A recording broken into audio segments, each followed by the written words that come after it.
Welcome to the podcast with your favorite cash flow guys, Mike and Blaine.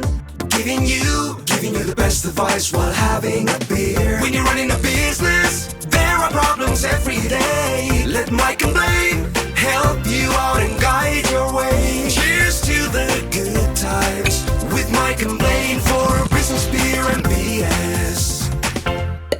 Hey, it's episode 195. I'm Mike Mullen, also known as Cashflow Mike. That is my friend and my partner, Blaine Birch, the CEO and co-founder of Dry Run, the best cash flow forecasting software on the planet. What's up, man? It's another good day to do a podcast, and we got a great topic today. And we were talking about it right before we got on. Scale or spread, the growth dilemma. How do you want to grow? Do you want to grow with existing customers or go get new ones? So that's what we're going to dive into in a little bit here. But it's business, beer, and BS. So we got to start with our beer. What are you drinking today? Hey, I've got my favorite Neighbor Pat, right? So now I've got to tell you, we went Neighbor Pat, and it's the Irish Red, right? So Nice. he did pretty good. I'm gonna do quality control check. Did pretty good there on that. Pretty close. One of the labels fell off, and it's still kind of goofy. This one's about ready to fall off. Now it says Neighbor Pat's beer right in the middle. And down below it says it's by Pat. So I'm going, are there some of Neighbor Pat's beers that are by like Nancy or somebody else? What else is in the collection there, Pat? So, but yeah, Neighbor Pat right down the street. He's always been a good beer sponsor. He's a good brewer. He's a terrible cornhole player. There we go. There you go. I don't know, Pat, if you're listening, remember to put something special in Mike's next beer. We do have some beer sponsors. We're just about to dive into them, but I'm going to show you what I'm drinking today. And, we were talking about scale or spread, is it existing customers or new customers? And I thought that is love in stereo. That's what it seemed like a good fit. So this is a beer from Cabin Brewing and 88 in Calgary, Alberta. Really nice beer. It's a double IPA. It is basically 9%. So that's a little stronger than I thought. So Mike, you might be carrying us by the end here, but we'll see. It's quite a delicious beer though. So good job, guys. Nice beer. Did you realize that Neighbor Pat puts the actual alcohol percentage in the, I don't know that that's the right size. It says 720 milliliters. Yeah. Rather that's than 750. Yeah. You guys you tried to use metric and didn't even do the metric quite right. You guys don't do well with metric. This quality control is not right. Yeah. Pat, 750 mil, that's just under a liter. That's a wine bottle size. So yeah, you don't have quite the right number there, but it's ambitious, ambitious. Yeah. It's why didn't he just put 12 ounces? Probably because he didn't measure. So he just eyeballs it. It's almost enough beer. There's almost enough beer in here. Close enough. Just fill in the parts in the label. So the very fact he comes up with 7.8 alcohol, or I'm sorry, 6.8 alcohol by volume, I don't know that I trust that. Because that might have just been templated too. Yeah. All right. So anyway, we'll see what happens. It could be 4, it could be 12. Who knows? Well, let me introduce you to a real quality beer sponsor, Karen Harrison. She measures cash flow in businesses and gets it right to the penny, right? 3S Smart Consulting up in Michigan. You're not going to get crooked labels from her. You're not going to get She's gonna give you this great poop right out of the Clear Path to Cash app right every time. So Karen Harrison up at 3S Smart Consulting. And always got to thank Rachel Barnett. And Rachel is a sponsor all the way through to the end of the year. And if you have a business and you need to know how to use QuickBooks Online, which most of you probably do out there, go check out Rachel Barnett at gentlefrog.com, or even better yet, go to her YouTube channel, YouTube/@gentlefrog. And she's going to have just a ton of videos showing you exactly how to use QBO and make it work for your business. So thanks again, Rachel. Really appreciate it. Yeah, and I just got off the phone with the cash flow cowboy out of Houston, right? The cash flow cowboy. He was asking me this question, right? He's another sponsor all the way through the year. He's the best CPA in Houston. So if you're looking for a CPA that gets cash flow, that also gets numbers right, and saves you money in your taxes, that's the CPA to use. He asked me a question, and he's asked me this like 10 times, and I give him the same answer every time. He goes, "Hey, so once you get this next feature in the app, it's going to be done, right?" And I'm going, "No, dude, it's No, never done. never done. Never. It's never done." I said, they're still putting updates into Excel. So, Exactly. so software is not done. It's never done. There's always something new or a different way you approach it or a different way you design it. It's never done. Right? That's the problem with software. Always. Yeah, it's a never ending, and unless it's if it's done, it's dead. That's the only time it's ever done. And we got to thank Devin as well. Actually, I'm going to let you tell about Devin, and I'm going to get a little example for Pat. All right, there you go. So, hey, Devin Whip out in Louisiana, right? He is the biggest LSU fan I have ever met. And I tell you what, I have actually got to go to Louisiana, spend time with him at Tiger Stadium. We actually drank some beer together, believe it or not. He even brought me some beer to try while we were there. So this guy knows Louisiana history, bleeds purple and gold, and is a good friend of mine. So I appreciate you, Devin. Thanks for being a sponsor. Okay, so I thought I had another regular size beer bottle over here, but I don't. But this is a 750. So this is like a can. So it is. Yeah. It is. Yeah, it's a much bigger than a regular beer Yeah. bottle. I think a beer bottle is probably like 350 mil. I'm guessing something like that. Never Yeah. actually bothered to read, but yeah. See, now I'm not the only one bagging on you, saying, Pat. You have crossed over. Oh, You sorry, had your Pat. biggest fan. You had your biggest fan start bagging on you. So. I am not. No, I'm just doing a little education here. I'm no, Pat. It's funny how much more I appreciate you bringing Mike beer than Mike appreciates you bringing him beer. Well, we just criticize it all the time. I mean, he's always got some goofiness to his bottles and stuff. That's all. Oh, Pat, you're a hero in my mind, so I appreciate it. All right. And if you're new to the show and you're like, what is this guy doing? Tearing up his friend like that who brings him stuff. That's my buddy, man. That is the guy that lives 2 doors down, and I can always count on him for anything. That is my friend, right? If you have a friend in life, that's my friend right there. Yeah, exactly. And brings you excellent beer with sometimes a kilter labels. That's okay. Yeah, he's work in progress, right? Work in process. So, well, good. All right. So here's what I'm thinking. Growth strategies, both of these work, right? This is what I want to talk about today is growing your business. And there's a couple different strategies you can have. Some people will say, I just need more customers, right? More customers, pile on, stack them up high, as many as I can get. Yeah. And other people say, I don't need more customers. I just need more value or more money for my current customer base. And the way this came up, right? So, every week there's something that happens in my life. I said, well, I'm going to talk about that this week. Well, I've noticed that, if you probably don't get them like I do, but in your social media feeds, do you see all these coaches popping up? I mean, my algorithm is screwed up with coaches right now. Yeah, no, I know what you're talking about. I don't think I get very many of them. I also don't probably look at it very often, to be completely honest. Well, so I scroll through, and probably because I've clicked on competition, right? What are my people doing, right? Because they compete with me. Mhm. So most of them, I'm going to say 90%. 90% of the people are all lead generation coaches for specific niches, right? Which means they're not, you're not going to go from being a marketing guru to being a finance guru and teach CPAs, but you could teach them how to market their business, right? Makes sense. So for some reason, the people in my feed are all these lead generation coaches, teach you a marketing thing that, you can get, I don't know, 7 figures in 90 days or something crazy like that, right? Yep. So I'm like, man, what if you don't know what you're doing? right? After you give me all these clients, all of a sudden I got $1 million worth of business, and I don't have really an advisory program that knows how to do the cash flow and those type of things. So that's where I started my coaching business. Was I don't necessarily, people have different ways of getting business. Some people can just do it word of mouth. Some people can do advertising. Some people I've been in the same building. People just walk in, right? Mhm.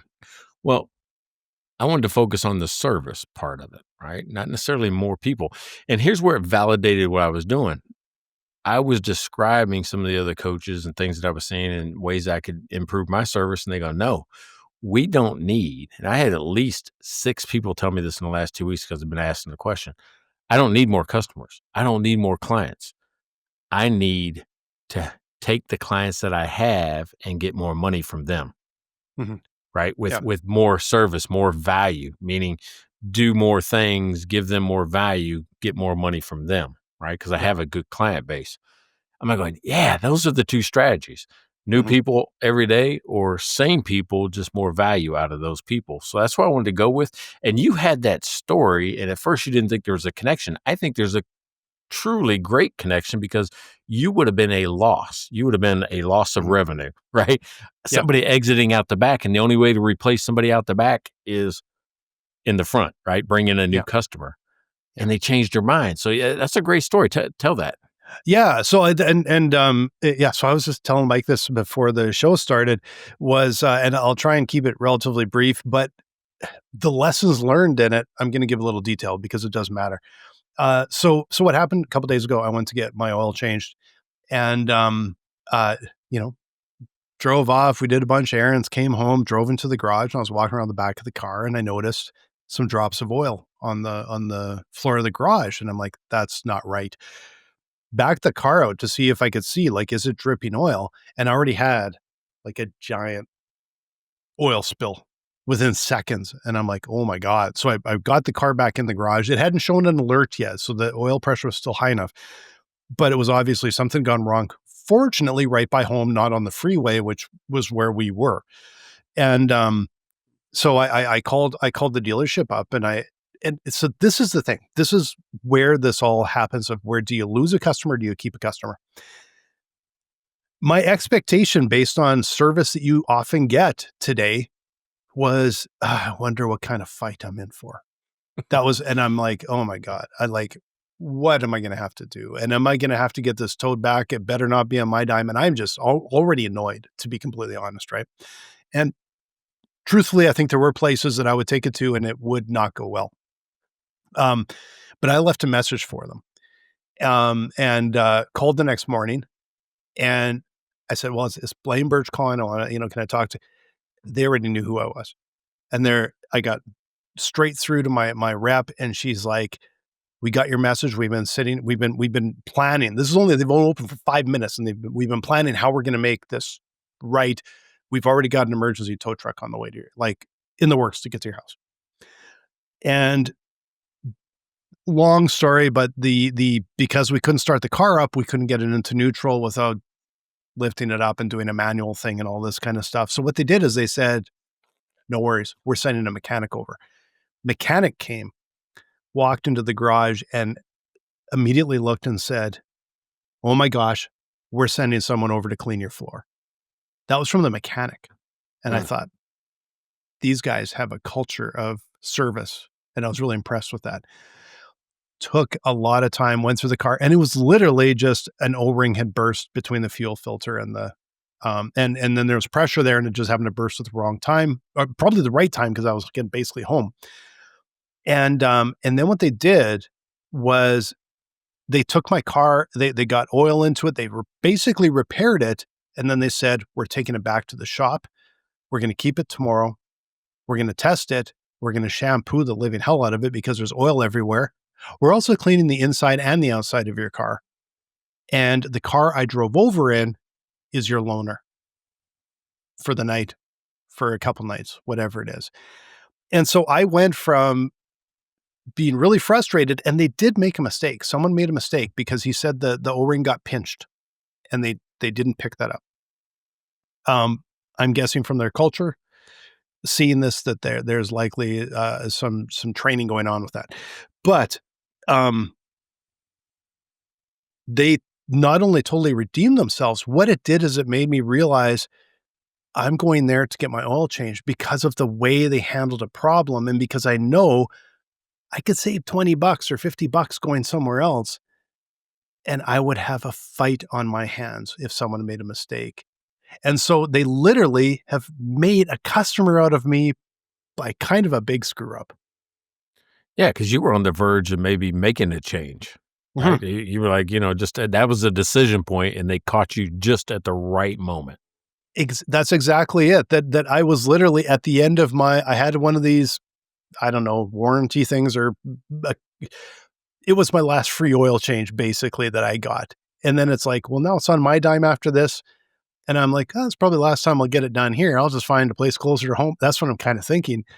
Not anymore. Because now I realize what can go wrong, but most importantly, how they handled it. And uh really, really, and they've still got my car tonight because they said they want to check it over. They're running tests. Are like, we're making sure this is bang on before we bring it back to you. So, I don't usually plug places, but this service was, I think, pretty exceptional, and it's made a believer out of me. Even though there was a mistake made, that can happen.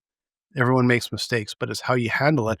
And this is a Bavaria BMW in Edmonton, and I Yeah. was beyond impressed with how they handled it. And when I bought my first car there, they were a family owned business, and now it's actually owned by the family sold. It's owned by a different group. I didn't know what they were like. I was worried. I'll be completely honest. I was worried, and they've done a really good job. So as long as they follow through with everything tomorrow, we'll be good to go. But they literally, like you said, they made me a customer.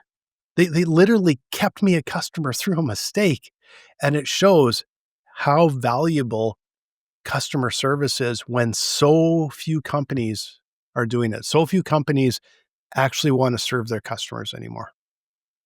Yeah, so I mean, it's interesting. There must be something going through the dealership, you know, ecosystem, industry or something like that. Because I've got a Ford, right? Just a Ford Expedition. It's what 4 years old now, right? I bought it in 21, Mhm. and I've never been really happy with the service department there, and I've got I got the free oil changes and stuff like that, and just never been happy with it because the oil changes you go in there you can't make an appointment. It's just first come first serve, and then everything else I wanted to get two or three other things done at one point in time early on, and I had to make two or three other appointments for different departments at this huge. It's Northside Ford, and it was a pain in the ass. And I'm like going, I'm going to start going other places. I can't do this anymore Mhm. just because it's so hard. And I tried to use the app, right? And don't, I'm not bagging on them. This is actually Yeah. a feel good story, right? Yeah. They have an app, and I'd make an app appointment, and they'd say, well, we don't have you or this, that, or the other. And the advisors actually told me, no, don't use the app, just call because the app sucks. This was like 2, 3 years ago. So the last year, every once in a while, sporadic, it just wasn't I'd feel kind of a hard clunk as it shifted, right? Just something a Mm. different thing, right? It was like going, "Huh, I don't think it's supposed to do that." So, I'm like going, "Dang it, man, I gotta go make an appointment. Gotta make an appointment with these folks." So, I didn't, and I'm like going, "Okay, I got an oil change coming up. I'm gonna go make an appointment," is what I tried to do. So, I called and made an appointment for yesterday, Wednesday. And I'm like going, okay, I'll just take the afternoon. I'll go over there and let them go through transmission or powertrain, whatever hell's wrong with it. And if anything's wrong with it, and go from there. Yep. And I'll get an oil change while I'm there. Mhm. On Monday, I get a call.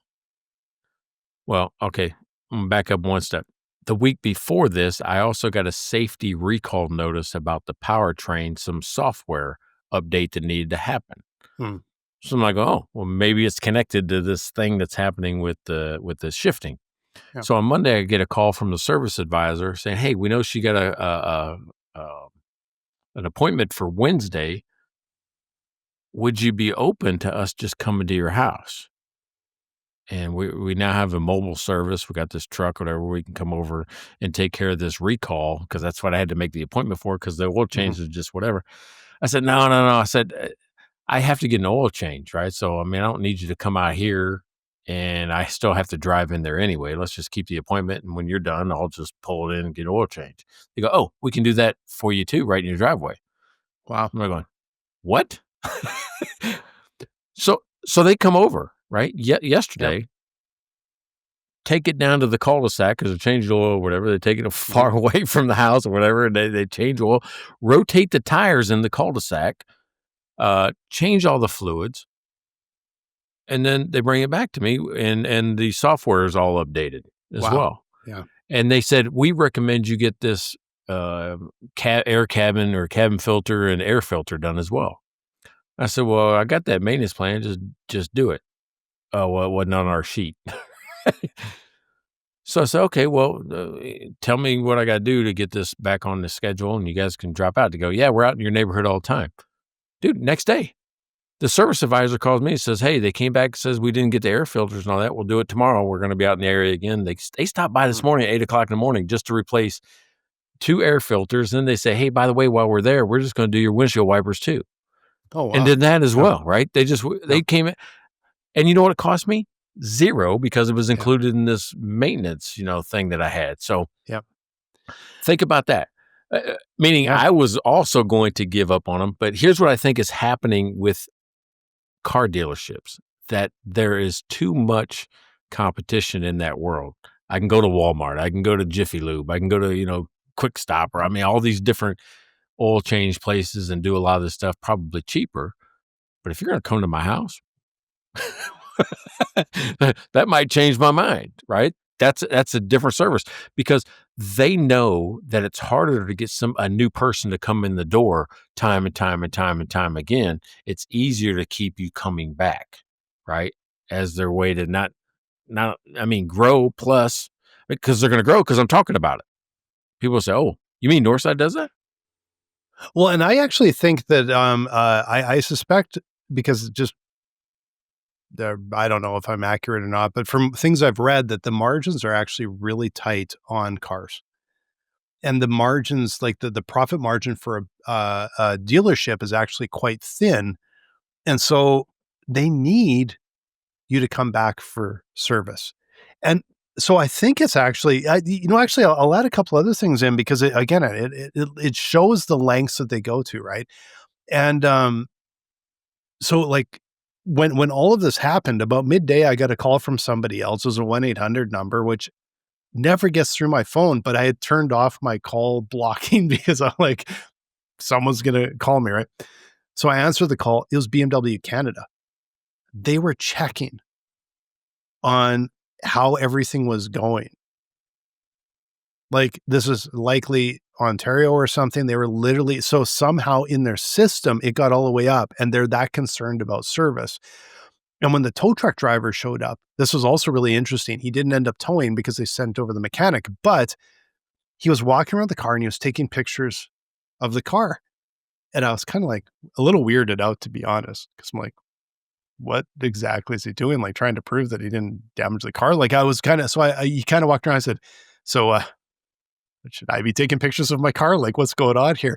And he goes, oh, no. He says, look, it's all in the app. And he shows me, it's an app from BMW. And he goes, we have to document everything. We have to take pictures all the way around the car. We have to document every single thing we've done. And here's the work order that they sent to us. And it was all of this information all the way down. So the problem was they thought we could put the car into neutral, but we can't because we can't start the car. Which is weird. That's a totally different topic. But it was really interesting because that was the other side of it, is BMW Canada even recognizes how important that is, and how do they keep control of that? And then how does BMW actually keep in control or maintain quality assurance of subcontractors as well? It was really interesting to see how they make sure we can't have gaps in the funnel. We can't have gaps in the process. Yeah. Yeah, it's so interesting. I mean, let's think about, like, if you franchised your business, right? If you franchised your business, then you've got some obligations to the franchisees, the people that paid you and do pay you, right? Hmm. And Yeah. that's kind of what dealerships are. They're like franchises. So, Yeah. Yeah. because the dealership gets the benefit of all the national and worldwide campaigns for marketing and all this type of stuff, but what the dealer provides is a reflection of the corporate entity, right? Hmm. I, I, Yeah. I don't I Yeah. don't think that Mister, what's the guy's name? Uh, something of BMW of Edmonton. What's the dealership name again? Oh, it's a Bavaria BMW. Yeah. Okay, so Bavaria, right? So I don't think that the person that owns Bavaria BMW, I'm not blaming him. I'm saying BMW sucks. Their service or whatever. I mean, if something bad Yeah. happens, that's If what you something say, bad right? happens. Yeah. Yeah. Yeah, like, wow, because you get peanut buttered Yeah. across. Yeah. No, a little bit, but uh, I have heard a comment about, because I was actually talking with a friend of mine, and here's where I won't mention him but I was talking with a friend of mine. I kind of just yesterday afternoon we were having a beer, and I kind of told him this, and he just kind of threw out the name of a dealership. He goes, "I wouldn't get that at such and such," and I won't say who it is but he goes, "They basically telling me to f off." That was his perception. Maybe not. Maybe that's not how it would work because, like you said, it looks like there's a difference where dealerships understand we need repeat customers. We need them to buy cars from us, but mostly we need them to buy cars so that they keep getting services done. And then they buy packages and buy extended warranties and buy all of these other things and even finance their cars because I don't think it's as much the dollar you get out of selling the actual vehicle anymore. I think it comes down to the financing, the packages, the warranties, the services. All of that is where they make their money.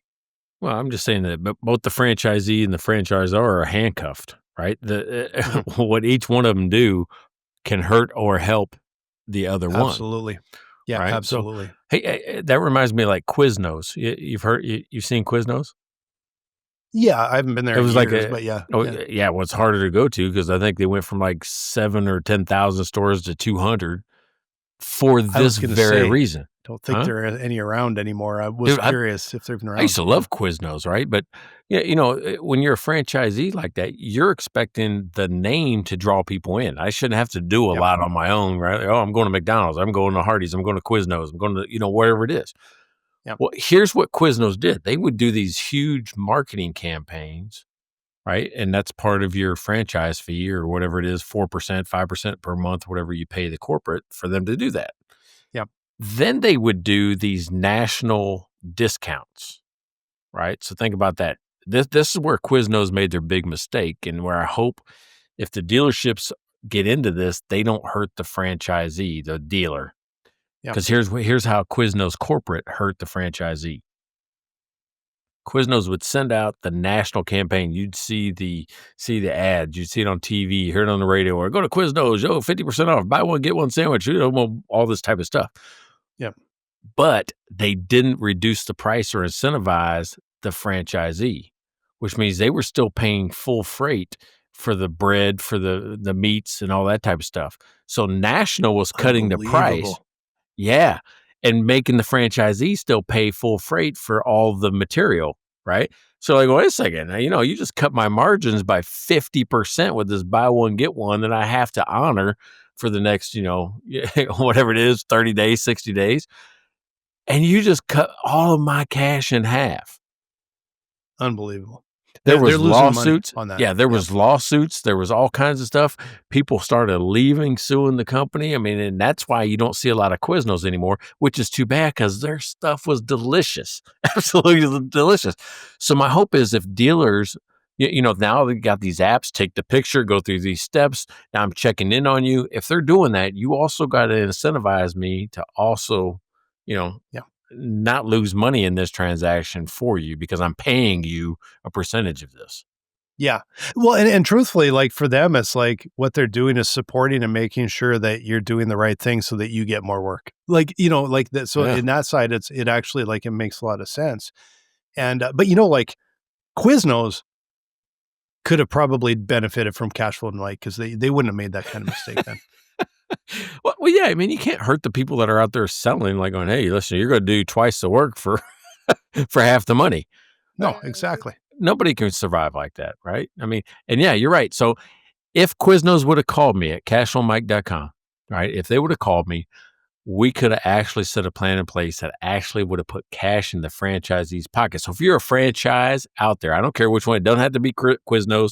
I've talked to several franchises lately. I've got a plan and a program that can help your franchise put more money back into your franchisee's pocket, right? Let's work together. I've got a program, a plan, some software. We can get them on a program that actually finds hidden cash in their current operation. Because if you got 1,000 of them, there's 1,000 people doing it a little bit differently. I know you say, well, we got a planogram. We got all these things they have to do. All right. Let's make sure it works across, because what happens in New York City doesn't necessarily work in Cedar Rapids. Right? So we got to make sure, that everything we're doing works for every single individual franchisees out there. And I can help you. Just go to cashflowmike.com, reach out to me directly right through the website, and I can help. Perfect. Yeah, that was a good setup. That was a good setup. Sometimes you fumble the setup. Sometimes you fumble it, and you didn't that time. You always say that, but I actually think that might have just set the bar for 2025 for the best segue. And you just think I'm sitting here sticking to my knitting when I actually did probably the best segue of the year. So I'm quite proud of that one. I was watching for the opportunity on this one. You're right. And you thought I was going to miss it. You probably thought I was, because I wanted to finish the thought and then go to it. Yeah. I was a little worried. But you did good. You did really good. That probably does set the bar. Yeah. Because that was so timely and just fit right in there. Now, what Pat was talking about last week, the I got two for two. Remember his comment? No. Okay, so he made a comment, right? And by the way, if you make a comment, you text, whatever, you're in our 2 Hundo Super PAC. Well, Pat commented during the show. It came across as one of the chat during the show. 2 for 2 at the end. We saw it right at the end. Oh, yeah. Well, I didn't catch what that meant. Yeah. I had to ask him. I said, what are you talking about? He goes, Mike, you got 2 of the secret words. You got 2 for 2. Because you just got 1 today, but I got 2 for 2 last week. Okay, well, we'll wait and see what happens there. But yeah, well, I think I still had a pretty good run today, so I'm pretty proud of my little segue there. Hey, you're on fire today. I'll give you that one. You're on fire. So, all right. So back to the topic, right? The topic is, do I need more customers, or do I need to get more money from my current customers? And I don't mean this. Here's where I think some people try to do. They try to sneak in price increases, and they go, if I just increase prices, I can grow, and hope they don't notice. Or, I'm like, it's not always a good. I mean, if you're providing more value, yeah, you need to increase your price. Cashflow Cowboy told me today, he goes, what I'm going to tell you next, because of all this stuff you just put in the app, this spring, what you got to do. And he always tells me to raise my price. He thinks I'm too cheap. I'm going, well, as soon as I got a line out the door, I know.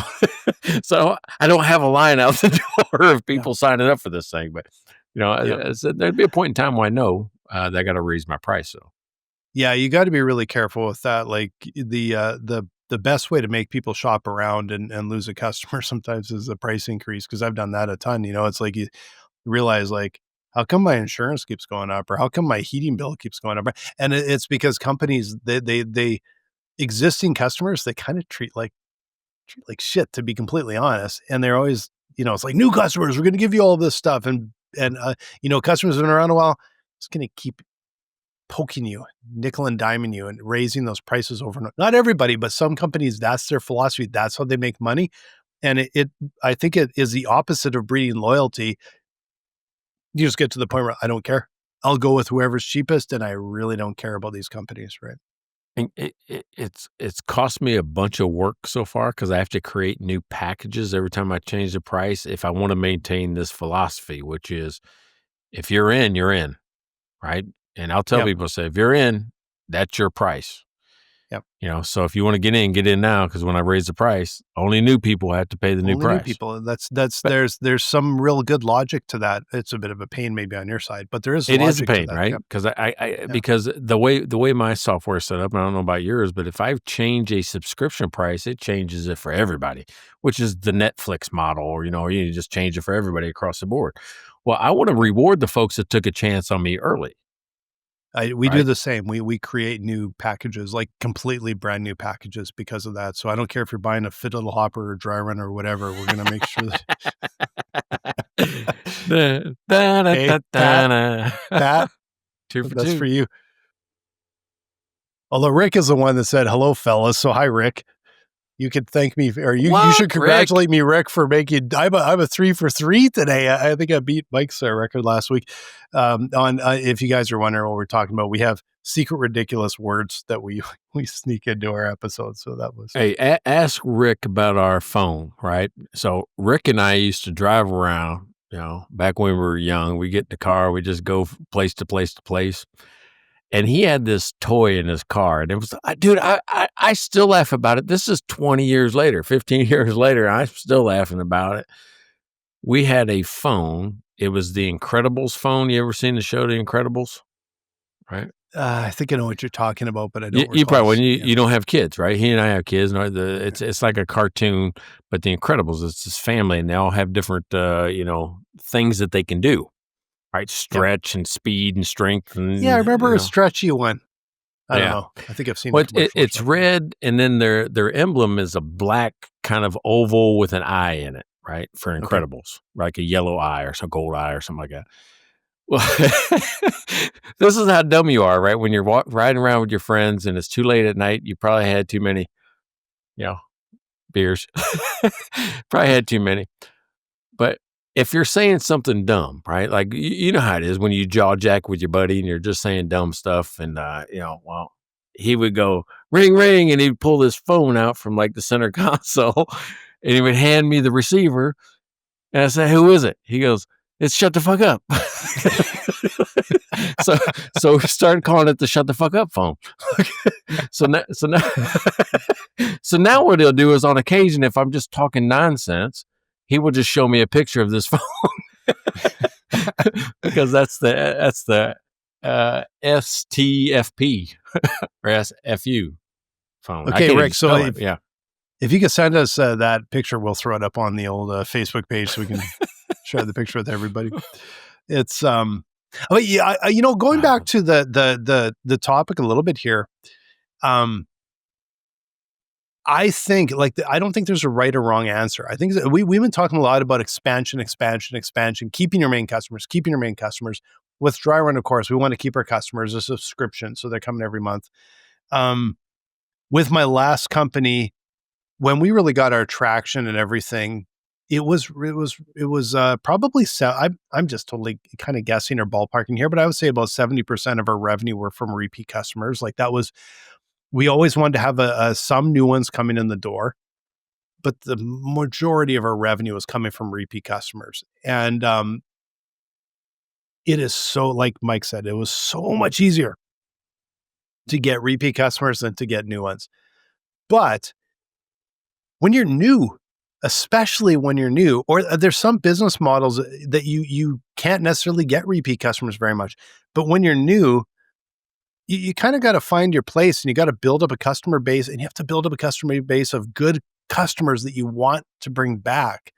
So I think partly it's a little bit of the timing and stage of your business as well. Yeah, I see. Rick said, ring, ring. It's for you, Mike. Yeah. Hey, believe it or not, that puts him in the 200 Super Pack drawing. Yeah, no, it does. So if you guys make sure you like, subscribe, follow, and comment, and even send us text messages. We actually have, I think, quite a few of them floating around here right now. I was looking the other day and I'm like, I got to make a list. We actually got quite a bit, especially on our shorts. Hey, Rick, I want to shout out your business there in Phoenix. I think he's more in Scottsdale area, but whatever. I think he does the whole area. But hey, put your text us your thing, or not text it. Put it in chat.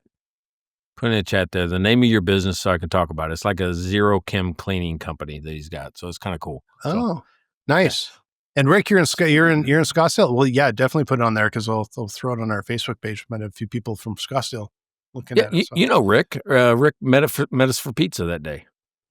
Oh, yeah. Like I do. Okay, hey Rick. I didn't know it was the same Rick. Like you just, Well, I think it is. I mean, if he gave me the ring is for you, Mike. That's the same Rick. Well, no, but when you said that it was Rick, I was kind of picturing it was someone from St. Louis or someone from Seattle, like someone where you've lived. So I just never made the connection. Okay, yeah, thanks, Rick. Zero chem cleaning. Yeah. Didn't I just say that? I mean, dude, so I've got like super powerful memory. Zero Chem Cleaning Services right there in the Phoenix area. So if you're there and you are worried about chemicals, you're worried about cleaning, but you want a great job doing cleaning, but you just don't want all the harsh stuff that goes into it, contact Rick and his crew because they're doing a fantastic job just doing that zero chem cleaning right now. So go check it out. Okay, well now I know which Rick it is. So, hey, Rick. I just assumed it was someone from like one of these other cities. Like it's, okay, good to know. That's funny. All right. So cool. All right. So here's the thing. All right. So with the accountants, I can get it, right? When you talk about all these, they got once a year clients, people that just come in for tax services. They got people that, maybe just every once in a while they contact them. So it's better for them. I mean, rather than having 1,000 clients, if they do a tax return once a year, they can make more money and probably be happier in their life with 100 clients that they're doing the full package from bookkeeping all the way through cash flow services. Yeah, absolutely. And it's sometimes I see these businesses and it's they're missing opportunity because if you want to sell more services, they need to have businesses that need your services, right? And so, doing individual personal tax returns obviously isn't necessarily going to be the way to do that. Very small business might not give you as much opportunity as a mid-sized business, right? So I think there does, to be able to take advantage of a strategy like that, you do have to be, you have to be thoughtful about it, and you have to figure out like where are those customers that I can actually grow and I can serve with a lot of our expertise. And it's not just no, whoever we've got, your existing customers just may not be the right ones to be able to do that. Yeah, but look at that type of business. That business is not a mill, right? It's not designed to be something that you just crank out as many things as you can in an hour. I look at lawyer, I even look at doctor this way, but accountant, it's a relationships business, and you cannot rush a relationship. I hate that if somebody puts me on a clock or a timer or whatever. I just hate it because if we're not done and you're worried about, oh my God, we're going past our hour, well, then we're not in a relationship. I'm just part of a commodity to you, right? Yep. So it's okay to charge a little bit more and invest in the person, I think. I think I'm going off the sidetrack a little bit here, but I actually think the idea that everything that's sold is new again is going to be really big for business owners. And what I mean by that is in person is going to be important again. And part of it is because it's hard to develop relationships and cultivate relationships over short Zoom meetings that are back to back, and it is endless, right? But I'm also starting to think that all of this AI driven video and all, like simulate all this stuff, like all of the advertising marketing, is going to get harder and harder to trust what you're seeing. And I think the trust will erode with what people see. So even if we're doing a video here, are they going to be saying, is that AI or is it actual people? No, I don't think AI would do this or that necessarily. Hey, can you make a bald guy with anyway?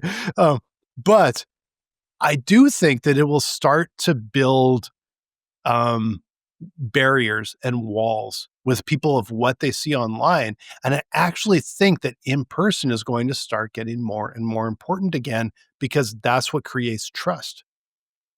Yeah. So speaking of AI videos, I've been using some lately, but I've stopped at the fact that it's instructional. Like, here's what I want you to do first. Here's what I want you to do second, right? It's like how to go through the program, or here's, what burning issues are in my world, right? In my course. I mean, it's instructional, and I've been using that, and I do it because I built this interactive that tell you about that? This interactive conversation Yes. video Yeah. It's course. very cool. But yeah, you did. Yeah.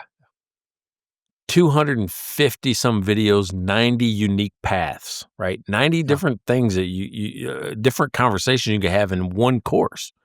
Yeah. And I did it in a week using AI, right? I built Yep. this whole thing in, 250 videos in a week, and I couldn't have done that. I don't think I could have No, done what I did, there's just no by way. recording it. Yeah. There's no way. But that's instructional video, something that's going to live, there that you can do it, and I can tell the difference. I mean, I've cloned my voice, I've done those type of things, but it makes some weird like, This eyeball floating over here. it does some weird stuff every once in a while. I'm like, going, what do I did that? So I can tell the difference. But when it comes to my other stuff, if we're coaching, if I'm strategizing with you, it's live. It Mhm. can only be live because you probably see me wear a shirt. I think I've worn on this before. It says AI does not equal me. It doesn't Yep. have my instincts. It doesn't have my timing, my sense of humor. It doesn't understand the world like I do. And it can only do what I tell it to. Right. So Yep. it's Yep. you gotta think about it that way. If you're going to be invested in a person, then it has to be you. It can't be AI. No, there's it can be used as a tool. Like I probably have stickers and buttons here that says robots can't. We've had them for years. Um, Boy, it's so powerful in its place. But I do think that person to person is going to get more and more important. And I was like, I used to be on the old conference circuit. We would be at every event and all of that, which gets a little tiring. But we kind of after COVID had basically iced all of that. But then I was at an event, a couple of weeks ago, and it's just such a reminder. It's like, oh man, what a difference when you're talking in person. What a difference. Like Um, it's not for everything. It's not the best for everything.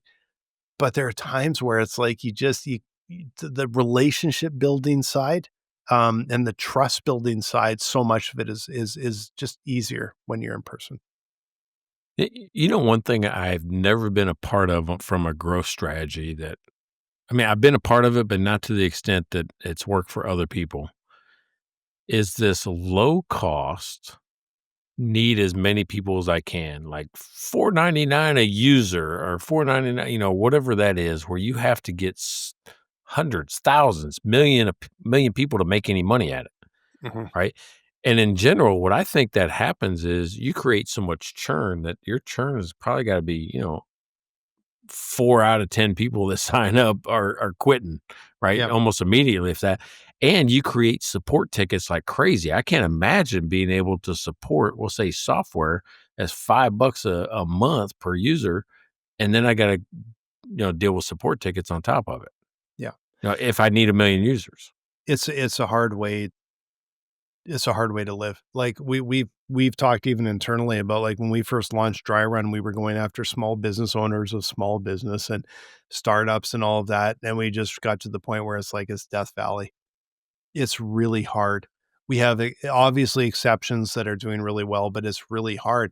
And as we moved up market, that's where we found people that um like they almost kick our door down and they really have a problem and it's a really tricky problem. They're looking for help. And it's like that's just a different group, which means we can price it different. We can take our time. We can make sure it's all done right. Um, it's just a different world. But it's no one size fits all. And so that's the thing is like if we're saying repeat customers tend to be the easiest to get, but it's not universal. It just isn't universal. There are places where I'm sure it's like you have to focus on new customers all of the time because that's going to be your bread and butter. Those are, and you have to figure out what works best for your business and how you unlock that because just following, what we do or what Mike does may not be the fit for you, right? No, and I think I'm better at relationship businesses. Yeah. If I look back over, I mean, what I'm doing now is a relationship. I mean, because probably people, if you come to one of my coaching sessions, I try to contact with everybody that's on there, right? Like a Zoom call. I'm at least saying your name, acknowledging you. People say, "Oh my God, I didn't know I was going to be called on," because I'll ask you questions, Yep. like because I'm connecting with you because you don't get that anywhere else. Most people want to go, "I'll put on this Zoom call and just listen in." Not on my call. We're Yeah. talking. We're going to be together, right? Yep. I mean, that's the way I look at it. Yep. I like that. That's why I was in the restaurant business. That's why I was in the hotel staffing business, right? I Mhm. got away from that with Finagraph a little bit because we were more in just selling software, right? Not touching people as much. That's why I gravitated towards the education and the partnership side. Well, Yeah. so for me, I think I need that connection to be happy in a business. So that's Mhm. why it works for me. Other people might say, I don't want to talk to anybody. I don't care about anybody. I just want you to, I'm good at marketing. I want to put my t-shirts online and I want to sell as many of them as I can. I'm going to have so-and-so over here drop ship them. So I'm not touching anything. I just got to have a creative ad, to Yeah. be able to do that. Yeah. So it, Well, it is different. and I honestly think that the easiest goal stick to or goal line to be able to figure out like what works for you is usually the price of the well, I shouldn't actually, I don't know. There's exceptions to that. The price of the object, if you're doing like Coca-Cola could probably not have too many relationships, right? Because it's just too small and they need the volume that's so high. But then I look at something like a restaurant and you know, we tend to be regulars at restaurants that we go to, and we're just all the time, and um, it is such a great business model for them. So even though it's a smaller amount, you just have this people that just keep coming back every time. But I wonder if that's the same for everywhere. And I actually the reason I'm thinking that is because, um, like in Old Town Scottsdale, I wonder how much of that is repeat business versus tourists. Mm. Or like an actual like tour like my wife and I were at, Santa Cruz, and then there was a Santa Cruz boardwalk. Turns out it was not for us. It was very, very touristy, very, but that to me, I look at it and go like, they are cranking dollars. They're cranking people through. Repeat customers probably on an annual, like they're coming back maybe to go for vacation, but really like you're not getting repeat. You have to have new people coming in all the time, I would guess, right? So Yeah. that changes your model a little bit. Like how do you attract new people versus how do you um cultivate repeat customers? And it can be as simple as location might be one of the reasons, right? Well, I mean, I think I've talked about it before. What you've described is the cluster theory of business, right? All these businesses cluster together Mhm. because people go there for the activity. They don't go for your business. They go for the activity. I want to be on the cruise or the Santa Cruz Boardwalk, or I want to be at the Power and Light District in Kansas City. I want to be in the Riverwalk in San Antonio. I only then have to compete Yep. for somebody's attention that's already there. I don't have to get you to come there. I just got to get your attention while you're Yeah. there. Yeah. Exactly. A friend of mine who's a very successful restaurateur um, was telling me just last week that there was a new restaurant or bar, I think it actually was, that opened in the area of one of his restaurants. And he reached out to the new owners and he's like, "This is awesome. Welcome to the area." And it was, I think they were surprised that he had reached out, but he's like, "No, this is awesome. It draws people into the area. It's like we're a little fraternity now." You've seen it with brewery districts in Edmonton. We have Happy Beer Street, and we have downtown. I can't remember the name of it, but they also have a little district now where they all kind of work together, and you draw people to the area. And like even I just heard my wife was telling me last night that I think it might be July 1st is coming up, which is Canada Day, and they're like Happy Beer Street in Edmonton is going to have like a Canada Day thing. They're all working together and a whole bunch of food trucks are coming to the area. And I'm like, yeah, I guess where we're going. Because you're not just going to this one destination, you're going to this a thing, a bigger thing. There's stuff going on, right? And they can help each other a lot. Yeah. So I'd love to come to Edmonton. I've got two big blockers, right? Things that won't get me up there. One is Courtney. I got to talk her into actually going up to Canada again based on her past experience. And then two is, man, I don't know if you lose a Stanley Cup, I don't know if I can go up there or not. But I like to hang out with winners. Don't even bring that up. I admitted this to Mike before the show that the last game I actually left partway through the game. I couldn't watch it. I was getting, my wife said it's not healthy for you. So I was getting a little stressed by the game. So we'll see what happens there. Yeah. But I'm gonna say, like, the last, a little BS here, the last time that Happy Beer Street had some kind of event, I don't even know what it was for, but we went down there and they had a guy making chicken wings. Not part of the brewery. It was like one of these, again, a third party, a little independent food truck type thing that was making chicken wings. And they had a grill that must have been at least 8 feet long and about 3 feet wide. And it was just covered with, maybe not quite that big, but it was huge, covered with chicken wings. They must have, like, the amount of chicken wings they went through that night was epic. But we ordered some chicken wings, and I think I got about 30 pounds of chicken wings. I couldn't believe it. I'm like, what are we going to do with all of these? They're just like piling them in. I could barely carry it across the street to the brewery, but they were delicious. So I'm quite excited for July 1st. I think we're going to do that, and by July 1st, we will know if we're Stanley Cup champions or if the entire city will be just depressed for the next year, maybe ever. Hey, so we're coming up at the end, and look, our chat just went live, like just crazy. We got Parth saying, "Hey, bro," got Rick still wanting to talk about repeat customers, and we moved on to hockey. Rick, I mean, we're already past that. Yeah, we're already Rick. done. If you've listened before, we are pretty loose with the topic, and then we sort of you actually you were talking about the King of Repeat Customers, owner of ClickFunnels. Yeah, that is a business that, and it's one of the superstar businesses. Like, it's one of the ones that's done really well. So, really well known. And Parth, thanks for saying hi. I hope you're enjoying the show. Oh, can you tell me what this is about? It's Biz Beer and BS. So we talk about business, and early on in the show we talk about beer. Late in the show we're just drinking beer, and there's a little bit of BS mixed in. So we like to talk about the usual business challenges. Yeah, Parth jumped in right at the BS stuff, but here's the cool thing, Parth. You can go check out. We got 194 episodes before this one.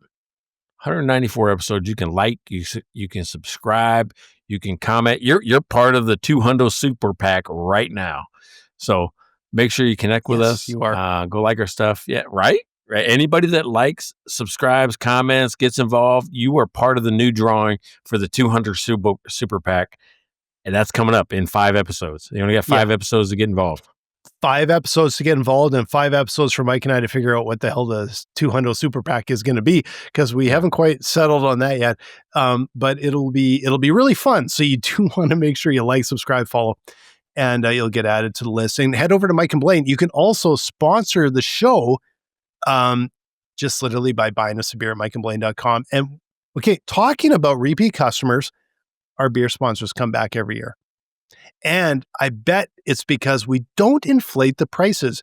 We started it as a bit of a gag, buy us a beer for $5, and we have kept that for like 5 seasons. So it is the best bang for your buck for sponsorship. Buy us some beer, we'll mention your business. Rick, and thanks, Parth, for subscribing. And Parth, right actually, on. like, he did. He's commented, he's subscribed. Awesome. Thanks, Parth. And anyone out there, make sure you catch next week's episode and keep watching, because by the time we get to 200, it's going to be a fun episode. There you go. Rick, if you want zero chem cleaning services, $5 an episode, buddy. $5 a week is all it takes you. Yeah, Rick, man, you should be like $5, man. Like, and also consider the fact that I'm on, like, this goes on my LinkedIn channel and Facebook channel, and we spent half our year in Scottsdale. So just mention that. Hey, he should be a mid-roll sponsor like Magic Mind was. Could be, yeah. We have actually even upped our game, where we said if we came up with a plan last week, $10, we'll mention you twice. So you can double up or double down, whatever it is. You double down on an episode and we'll mention you twice. So there you go. All right. Hey, 195 is in the books. We did it again. We're back to Thursdays, back to live, and the chat is hopping, man. So we'll talk to you next week. I'm looking forward to next week, and I will find a lighter beer because I got to tell you, I was starting to fade a little bit by the end. It was the old 9%er. That was I got to stick to my light beer, not lighter than, Check out their website at mikeandblaine.com. Then subscribe to the podcast and buy these guys a beer.